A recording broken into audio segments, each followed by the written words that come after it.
You've been lied to about protein. While everyone's obsessing over soybeans and arguing about whether quinoa is actually a superfood, there's a plant that's been sitting in muddy water for thousands of years, producing more protein per acre than almost anything else on the planet. And you can turn it into milk, flour, tempeh, noodles, and a meat substitute that actually tastes good. So what is this miracle plant? It's called the winged bean, and chances are you've never heard of it. Keep watching, because this gets interesting. Let's get one thing straight right off the bat. The winged bean, also called the asparagus pea or goa bean, contains about 35 to 40% protein by dry weight. Soybeans, about 36%, so we're already in the same ballpark. And in some varieties, the winged bean actually wins. But here's where it gets wild. Every single part of this plant is edible. The leaves, the flowers, the seeds, the roots, even the young pods. Try doing that with a soybean plant. This isn't some new superfood invented by a marketing team in California. People in Southeast Asia, Papua New Guinea, and parts of Africa have been growing winged beans for centuries. They just never got the global hype machine behind them like quinoa or chia seeds. No celebrity endorsements, no fancy packaging, just a genuinely incredible plant that most of the world forgot about. Now, before you think this is going to be some boring agricultural lecture, let me tell you what you can actually do with this plant. Because unlike most high-protein crops that taste like cardboard, unless you drown them in sauce, the winged bean is actually versatile.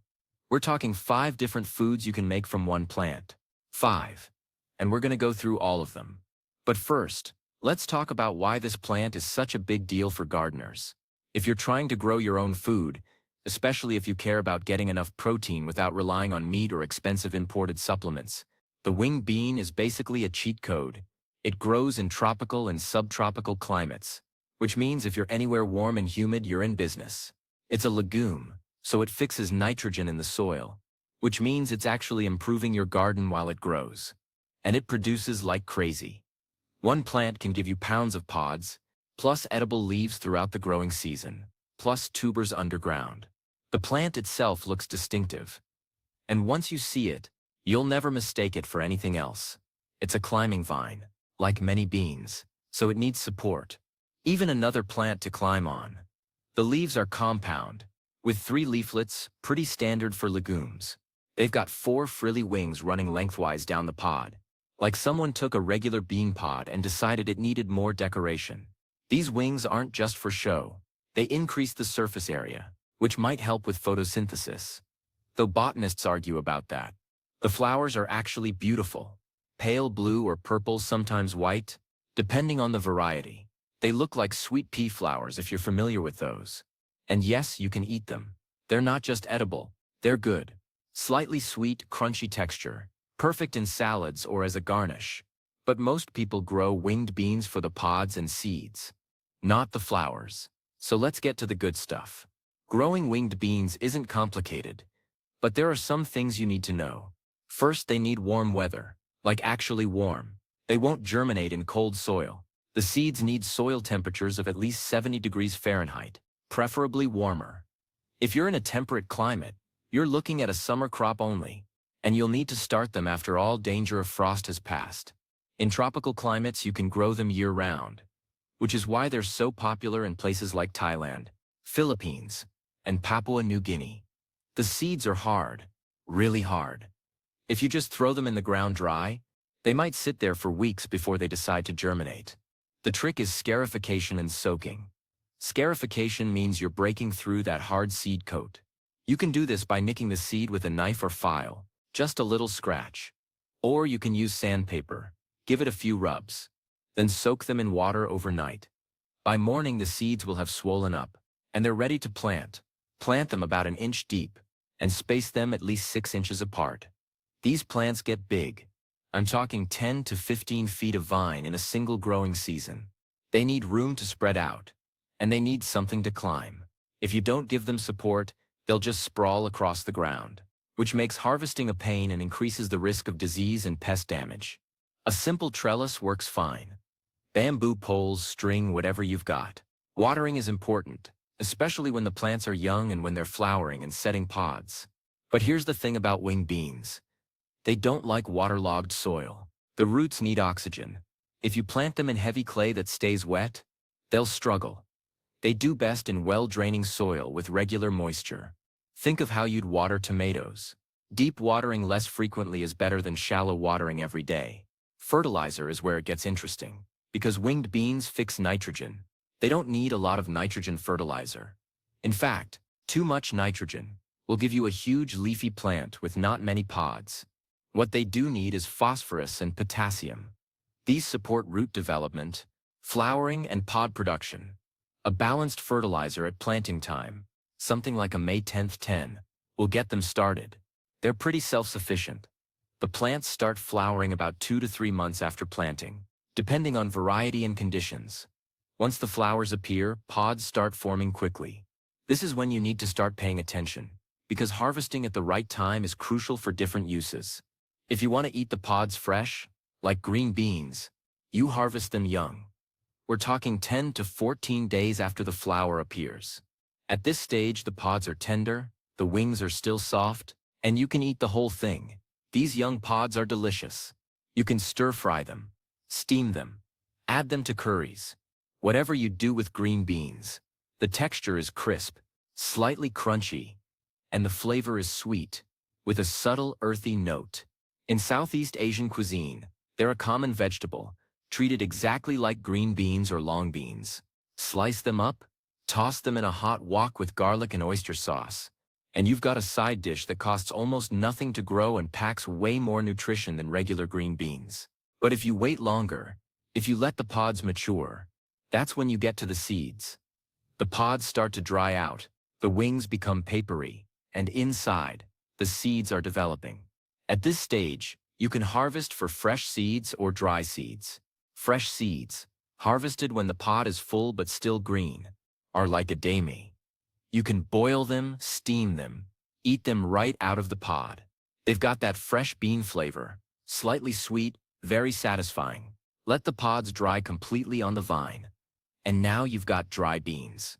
These will store for months, just like any other dried bean. The seeds are oval, about the size of a small peanut, and they come in different colors depending on variety. Black, mottled, cream-colored. And this is where the protein really shines. Those dried seeds are 35 to 40% protein. Black beans are about 21% protein. Chickpeas are about 19%. The wing bean is legitimately one of the highest protein legumes you can grow. Now let's talk about what you can make with these seeds. Because this is where it gets fun. Food number 1. We already covered. Young pods eaten fresh like green beans. Easy, delicious, nutritious. Food number 2 is the fresh seeds, eaten like edamame. Also straightforward. But foods 3, 4, and 5 require some processing, and that's where most people have never explored the potential of this plant. Food number 3 is winged bean flour. You take those dried seeds and you grind them into flour. It's not as simple as just throwing them in a blender, though you can do that if you've got a high-powered one. Traditionally, the seeds are roasted first. This does 2 things. Grind them. A food processor works. A grain mill works better if you have one. Or you can use a coffee grinder in batches. You want a fine powder, similar to chickpea flour or soy flour. This flour is incredibly versatile. It's gluten-free, obviously, since it's made from beans. It's high in protein and fiber, and you can use it in baking, though you usually can't substitute it 1-to-1 for wheat flour because of the lack of gluten. Winged bean flour works great in pancakes, mixed with other flours. It adds protein and a subtle savory depth. You can use it to make flatbreads, similar to Indian chickpea flour. Flatbreads. A little salt, maybe some spices, and cook it on a hot griddle. You can use it as a thickener for soups and stews. Or you can make it into a porridge, cooking it with water or milk until it thickens. In some cultures, this is a traditional breakfast food, high in protein and very filling. Food number 4 is winged bean tempeh. But you can make it from almost any legume, and winged beans work beautifully. If you've never made tempeh before, it's a fermentation process. You cook the beans, inoculate them with a specific fungus called Rhizopus oligosporus, and let them ferment in a warm place for about 24 to 48 hours. The fungus grows through the beans, binding them together into a solid cake. The result is a nutty, slightly mushroomy protein source that you can slice and cook. Making tempeh at home is not difficult, but it does require some specific conditions. You need the right culture, which you can buy online or sometimes at health food stores. You need cooked beans that are clean and dry on the surface. Excess moisture will cause spoilage instead of proper fermentation. You need to keep the beans at the right temperature, around 85 to 90 degrees Fahrenheit, for the fermentation to work. This usually means making a fermentation chamber, something as simple as a cooler with a light bulb inside to maintain temperature. But here's why it's worth it. Homemade tempeh from winged beans tastes incredible. It's firmer than store-bought soy tempeh, with a meatier texture. The flavor is less bitter, more neutral, which makes it perfect for marinating. You can slice it thin and fry it until crispy, like tempeh bacon. You can cube it and add it to stir-fries. You can crumble it and use it as a ground meat substitute in tacos or pasta sauce. The protein content is through the roof. And because it's fermented, it's easier to digest than plain beans. Food number 5 is winged bean noodles. Now this one is less common, but it's gaining popularity in places where people are looking for high-protein, gluten-free pasta alternatives. The basic idea is you make a dough from winged bean flour, water, and sometimes a binder like tapioca starch or xanthan gum to help it hold together. You knead it into a firm dough, roll it out thin, and cut it into noodles. Or if you've got a pasta machine, you can run it through that. These noodles won't behave exactly like wheat noodles. They're more delicate, and they cook faster, but they hold up in soups and stir-fries, and they add a significant protein boost to any dish. A serving of regular wheat pasta might have 7 grams of protein. A serving of winged bean noodles could have 15 or 20 grams, depending on how you make them. For people trying to increase their protein intake without eating meat or relying on supplements, this is a game changer. Now let's talk about the parts of the plant we haven't covered yet, because remember, every part is edible. The leaves are eaten as a vegetable in many cuisines. Young leaves, picked before they get tough, can be steamed or stir-fried, treated like spinach or any other leafy green. They're high in vitamins and minerals. And yes, they also contain protein, though not as much as the seeds. The taste is mild, slightly grassy, and they blend well with other vegetables in mixed dishes. The flowers, like I mentioned earlier, are edible and quite pretty. But what's really interesting is the tubers. The winged bean is one of the few legumes that produces edible underground storage organs. The roots develop tubers, similar to small potatoes, though they look different. They're more irregular in shape, knobby, and they can vary in size from marble size to the size of a large potato. These tubers are harvested after the plant has been growing for several months, usually toward the end of the growing season. You dig up the plant, and there they are, attached to the roots. They need to be cleaned, obviously, since they come out of the ground covered in dirt. The skin is thin and can be left on or peeled off, depending on preference. The flesh inside is white or cream-colored, crisp when raw, and it becomes tender when cooked, which for a root vegetable is insane. Regular potatoes have about 2% protein. Sweet potatoes have about 1.6%. The winged bean tuber is in a completely different category. People describe the taste as something between a potato and a turnip, with a slightly nutty flavor. They can be boiled, roasted, fried, mashed, basically anything you'd do with a potato. So now we're up to way more than 5 foods if you count the leaves, flowers, and tubers separately. But the point is, this one plant gives you incredible diversity. You're not just growing a single crop. You're growing a complete food system. Vegetables, legumes, flour, fermented foods, and root vegetables, all from one species. The question everyone asks at this point is, if this plant is so amazing, why isn't it everywhere? Why are we all growing soybeans and chickpeas and ignoring the winged bean? The answer is complicated, but it comes down to a few things. First, the winged bean needs specific growing conditions. It's a tropical plant. It doesn't grow well in temperate climates with cold winters. Soybeans, on the other hand, have been bred into varieties that can grow almost anywhere. If you're a farmer in Iowa, you're not planting winged beans. They won't survive. So the market for winged beans is automatically limited to warmer regions. Second, shelf life and storage. Dried soybeans store incredibly well, They can sit in a warehouse for years without any special conditions. Winged bean pods, especially the fresh young ones, are more perishable. They need to be eaten or processed relatively quickly. The dried seeds store fine, but the infrastructure for processing and distributing them on a large scale doesn't really exist outside of Southeast Asia. Third, cultural familiarity. People know what to do with soybeans. Tofu, soy milk, edamame. These are mainstream foods now. Nobody in the Western world knows what a winged bean is or how to cook it. And food companies are reluctant to invest in marketing something completely unfamiliar when they can just keep selling soy products to a market that already understands them. But here's the thing. For home gardeners, especially in warm climates, none of those obstacles matter. You're not trying to sell winged beans to a global market. You're trying to grow food for yourself and your family. And in that context, the winged bean makes perfect sense. It's incredibly productive. It improves your soil, and it gives you multiple harvests from a single planting. Let's talk about yields, because this is where it gets impressive.